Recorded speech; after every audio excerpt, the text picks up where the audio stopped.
Kinumpirma ni Armed Forces of the Philippines Chief of Staff General Romeo Browner Jr. na may ire-recall na military personnel mula sa Vice Presidential Security and Protection Group.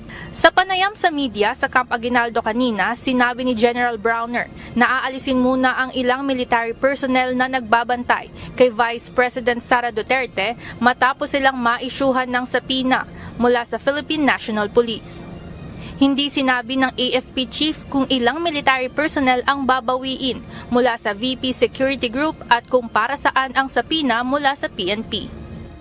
The reason why we are doing this is because we received a subpoena from the Philippine National Police, no? At iimbestigahan yung mga members ng VP SPG.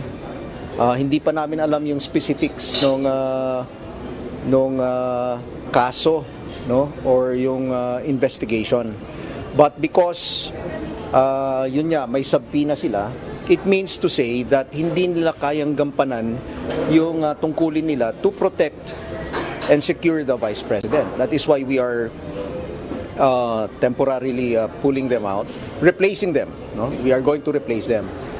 Ayon kay General Browner, ang ni-recall na security personnel ay pansamantalang papalitan ng bagong set ng AFP at PNP personnel. Giit ng AFP Chief of Staff, pangunahing prioridad ang seguridad at kaligtasan ng pangalawang Pangulo dahil maaari aniyang magkagulo kapag may nangyaring masama kay Vice President Duterte. So hindi po maiiwan ang Vice Presidente na walang security. Meron pa rin siyang security composed of Philippine National Police members and AFP. Baka masingitan tayo. Baka meron yung mga ibang grupo dyan, no? Di ba?